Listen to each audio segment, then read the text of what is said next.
Welcome to the 2025 Massachusetts Amateur Championship Preview Show presented by Titleist and FootJoy. I'm Nia Frederick with Mass Golf. Joining me today is Stephen Hanjack. We're going to cover everything there is to know about the 117th Massachusetts Amateur Championship set to take place July 7th through 11th at GreatHorse.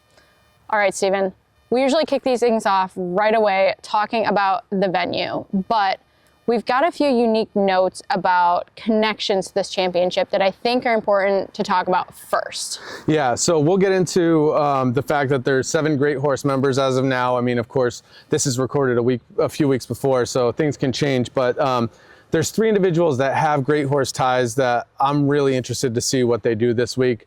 Number 1 is Guy Antonacci. He's the owner, president of the club. He's a great player in his own right. He's a scratch golfer. A fun story back, I think it was 2015, somewhere back then, playing in the Mass Mid-Am. He made a hole-in-one on the first hole, a par 4 at Marlboro Country Club.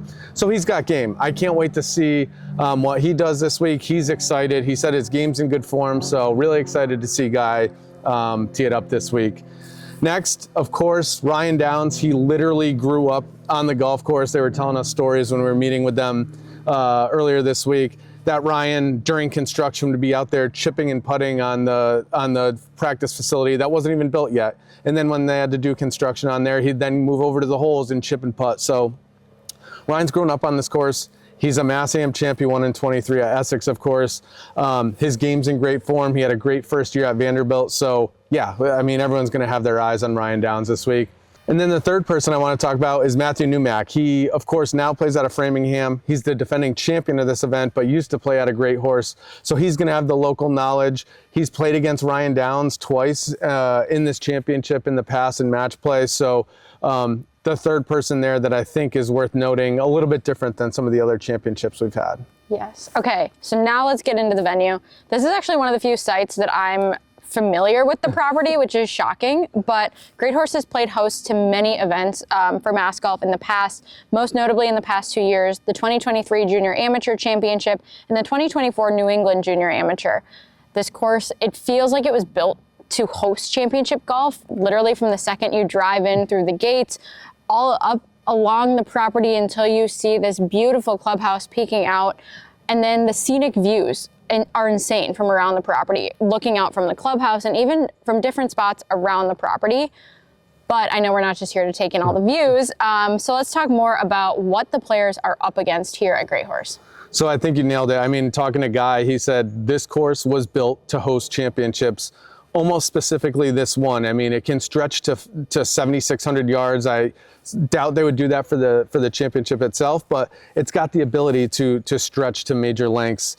But the big thing I've noticed, the more and more I've watched events there, the more and more I've been on property, is I think the separation is going to come at the par 5s and the par 3s. And the reason I think that, the par 4s, so many of them, because of the elevation change, especially on the clubhouse side of the property, a lot of golf balls are going to end up in the same area, so you're just not going to see much separation off the tee on those holes.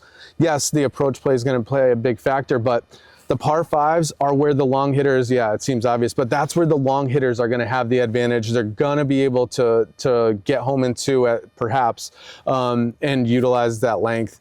And the other is the par 3s. They're all very different. A couple of them are on the longer side, and then one of them, you know, the 9th hole, probably a mid to short iron for these guys, but it calls for a very specific shot into a very demanding green. And then, of course, the picturesque 15th hole, the short par 3, could be a hole-in-one op, could also be, I'd say, an X on the card, but, you know, it'd be stroke play here for the early portion. You know, if someone tries to slow down a little bit, pulls one left, they're up on the hill, you know, who knows what that could bring. So I think those par 5s and par 3s will be the difference maker this week. Then we switch to where I'm going to watch, though. Yeah, you have par 5s and par 3s will separate, but where I'm going to watch, my home base, I'm going to use the helipad over by 15, the brand new helipad that they've built up. But seriously, the 15th hole, it's so interesting, and you can see the entire hole play out. So I'm going to start there. If a match looks good or if play looks good, you can easily follow them 16, 17, and then up the demanding 18th. Right around your shoulder, or you turn your shoulder, and all of a sudden right there is the 1st and 10th hole, so you can kind of change direction and go there. But it's close to the clubhouse. It's an easy walk to get over there. That's probably where I'm gonna watch my golf. but I would be, I'd be remiss if I did not point out that they have a double green. The 5th and 7th hole, I'm a sucker for double greens. Unique piece of the property, especially that it's only separated by 1 hole, so the 5th and 7th playing to the same exact green. Pretty unique thing, and it looks really cool, so I'll probably spend some time over there too. Awesome. Okay. Past champions in the field. We touch on this in all of the preview shows. Not necessarily who we're looking at, but who we have previously paid very close attention to in a championship of this size, of this stature. 2024, Matt Nomak at Framingham CC. It was an incredible 36-hole finish there. Yep. 2023, Ryan Downs at Essex County Club against Matt Nomak. Again, you talked about home course advantage here a little bit. 2022, Connor Willett at Concord, and 2021, Michael Thorbjornsen. Those have been some big names we've seen in the past, but there are about 8 past champions in the field, I believe, that are joining Nomak and Downs. Yeah, so some of the other past champions to call out here, Matt Parziale, he's the 2017 champion of this event. Last year, he was battling a bit of a health scare. Early in the week, he couldn't even tuck in his shirt or tie his shoes, yet he still grinded and made it all the way to the semifinals. So you have to think, I mean, it's a mass golf event. Matt Parziale is going to be part of the conversation. 2015 champion, Nick McLaughlin, he's been in the mix throughout the past few years. I think last year, I seem to remember he was battling a back injury. He was really struggling, still made it into a playoff for those final spots into match play. And then a few years before, when Connor Willett won, he was the one that took Connor the farthest. They went to 20 holes. They were in a playoff. Connor ended up winning, of course, but he's still been a big part of this story every year. Mike Califf, I mean, as we're recording this right now, Mike Califf is in the championship match for the Rhode Island Am. So not sure if he'll be here. If he is, he's the last defending champ of this, as he won in both 2012 and 2013. But obviously he's playing good golf if he's in a championship match. So we'll see if Mike is out at GreatHorse. Then there's Ben Spitz. He's the 2006 champion. He's also been part of the recent story in 2021 when Michael Thorbjornsen won. Spitz was the stroke play medalist. He edged out Thorbjornsen by 1 during the stroke play portion, so still playing great golf, and who could forget his win at the Amateur Public Links when he made like a 70-foot eagle putt in a playoff to win. So yeah, Spitz will be part of the conversation too. And then we have the 2003 champion, Andy Drowan. I'd have to imagine he'll always remember his victory at the Country Club, who wouldn't? And then he'll be joined by Steve Tasho, the 1981 and 1985 champion of this event. Would be a pretty cool story for us if he happened to win it 40 years after his previous one. So those are the champions that we'll have our eye on at GreatHorse. What about other players to keep an eye on? We just wrapped up qualifying. We've got a full field, roughly 144 players. So who else should we be tracking this week, especially at such an insane venue? Like you talked about, the long hitters are going to separate themselves. Yeah, I think, you know what I did for this one is I was like, you know what? I'm not going to just get who I think might be in the mix, who's been playing well, whatever it might be. I'm going to let the data do the talking for us. So the first thing I took note of, the last 2 champions of this event have been the runner-up the year prior. So Ryan Downs won the year after he was the runner-up to Connor Willett. And then Matt Nomak won the year after he was the runner-up to Ryan Downs. So with that, Ricky Steinmetz has to be someone that you keep your eye on. Ricky made a great run last year. He's been playing great golf, it seems like, for the past 5 years. So that's one person we got to keep our eye on. The next trend that's been a good indicator in the past of success at the Am has been how players have played at the Mass Open. Obviously, that event's dominated by the professional ranks, but when amateurs play well there, they seem to carry that over into the Am. So Jake Ratty, he was the low amateur. Of course, last year he won the Mass Mid-Am. He's got to be someone that you have your eye on this week. Aiden Emmerich, he finished T10 at the Mass Open, just a shot back of Ratty. He also finished as medalist at the U.S. Amateur Local Qualifying a few weeks back, so it wasn't just a one-week thing there for Emmerich. Ben Balter, he played his way into the final group at the Mass Open, something that we've seen quite a bit over the past few years. But again, we have seen that translate into success at the Am, so Balter will be someone to watch. And then finally, Christian Emmerich. He played well at the Open all week, pretty steady across the board, low 70s. But earlier this year, he also made it through U.S. Open local qualifying at GreatHorse, so immediate success on the same course. Have to think Christian Emmerich will be someone to keep an eye on, and his demeanor and tenacity on the course. I've said it in past years. He's probably the last guy I want to face in match play. So if he makes it through there, I would see him making a deep run. Outside of the Mass Open, what are some other names that we should be looking for this week that we've maybe tracked in the past but weren't in the field down at Sacanesset?